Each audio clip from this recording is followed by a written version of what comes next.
6:48 in our Smart Start for Monday. Breaking news overnight. We have learned more about this chase for a stolen car and a crash that closed off part of South Clinton Avenue late last night in Rochester. State police say the troopers were trying to stop a stolen Chrysler on the Thruway in Farmington around 9:30, and when the suspect failed to pull over, that's when that chase started.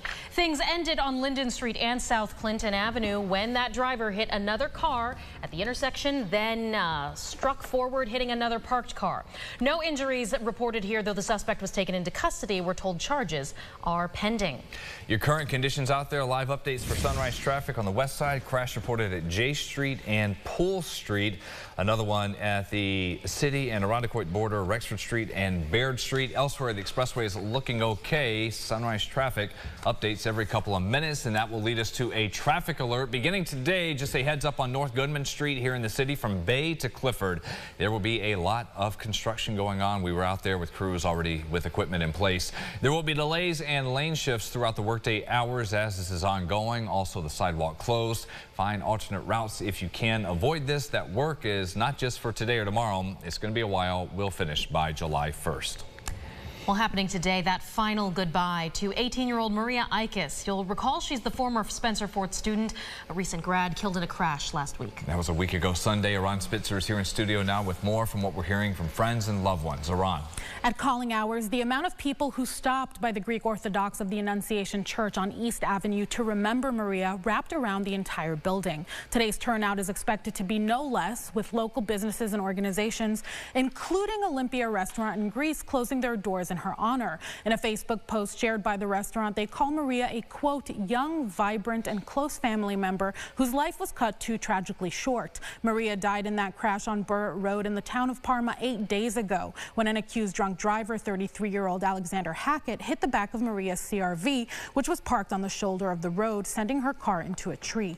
She died at the scene. Deputies say Hackett was also hospitalized for injuries that were not life-threatening and admitted he had at least 4 beers before driving, adding he didn't know he was driving on Burritt at the time of the crash. He was arrested at the hospital and charged with second-degree vehicular manslaughter. A GoFundMe was started to raise $50,000 for the Ikes family. At last check, it has raised nearly $63,000. Her funeral mass will also take place at the Greek Orthodox of the Annunciation at 10 a.m. Guys, back to you. Thank you, Aran. Developing overseas, Gaza's Hamas-run health ministry says more than 270 Palestinians were killed over the weekend during this IDF rescue operation that brought home 4 Israeli hostages. They'd been held for 8 months. With international ceasefire talks and efforts continuing, Prime Minister Benjamin Netanyahu vows Israel will continue to fight until all remaining hostages are released and brought home and Hamas is defeated. Another big college closure is leaving thousands of students scrambling to figure out their next steps this graduation season after the University of the Arts in Philly recently announced an abrupt shutdown. This comes as other schools here in New York, in Aurora and Albany announced their closures over the last couple of months. Bryn Smith from Webster says she was on a trip to Disneyland celebrating the semester she just finished when she got her bill for the upcoming fall semester. Hours later, she found out that's not happening. The school's closing. We were all completely blindsided by this, had no idea it was coming. They just went through the process of accepting a whole new class of freshmen, talking about the future of the university at graduation. School leaders say they cannot overcome the ultimate challenge they face with a cash position that has steadily gotten weaker, and they could not cover significant unanticipated expenses. While that's happening in Philadelphia, staff at universities around Rochester are doing what they can to help these students still graduate on time. We just look very carefully at their transcript and try to make everything count that can count, and then try to map it out so that they can finish in the amount of time that they would finish at their other school.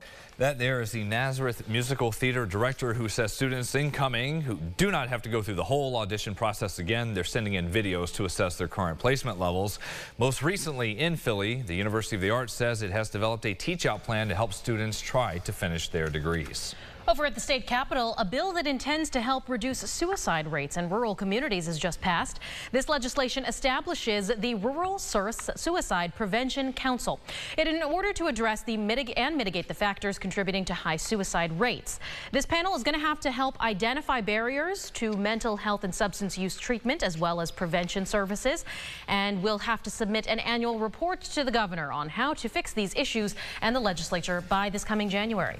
A lot of big names in college basketball, coaches, personalities, former players. They're here in town for the Coaches vs. Cancer Golf Classic. Legends such as Roy Williams from North Carolina and Jim Boeheim from Cuse are teeing it up at Oak Hill. The event has raised more than $155 million going back to 1993.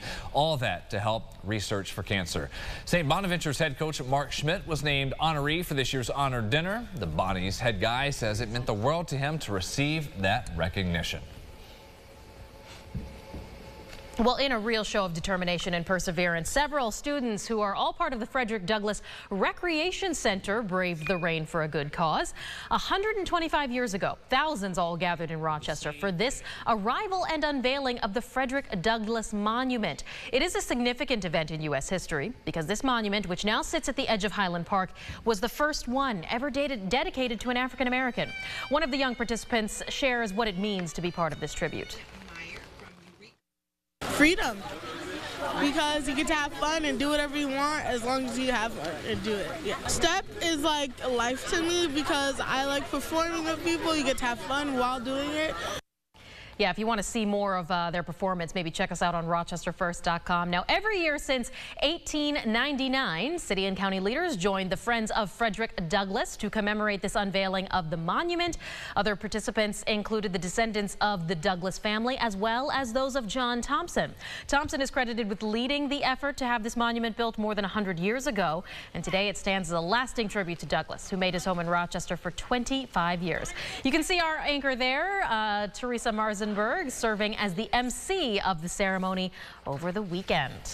Yeah, rain or shine, and Most with the rain certainly. that went on. Don't have the rain now, but clouds everywhere. Yeah. Right, kind of a spooky view over Cobbs Hill right now. Yeah. I think the camera's just playing tricks on us. Well, I feel like you'd see all this and you'd think, oh my gosh, it's going to downpour, but apparently not. No, yeah, none of this rain really going to be producing any, none of these clouds going to be producing any rain, is what I meant to say, throughout the day. Maybe a sprinkle, a drizzle here and there, but otherwise highs in the upper 50s and low 60s. So really leaving a lot to be desired here. Our average is 77 for the 10th of June. We won't even get close. Today or even tomorrow as well, it's going to be tough to get anywhere. We'll go 70, but that's just a moment in time. Most of the day in the 60s. Wednesday, okay, there we go, mid 70s, and then bring the heat on by Thursday. Friday's really our only chance for rain showers there before what looks like a dry Father's Day weekend. Gorgeous for Sunday, actually. Look at that Father's Day. Yeah, brunch, tea times, whatever you got, we'll have that. And that 8-day much better than the one we had this time last week. I know. Chance of rain every day. Yeah. Thank you so much for watching us for Monday for News 8 at Sunrise. We'll see you back here at 7:25. Yeah, have a great morning, everyone. And stay tuned. CBS Mornings is up next.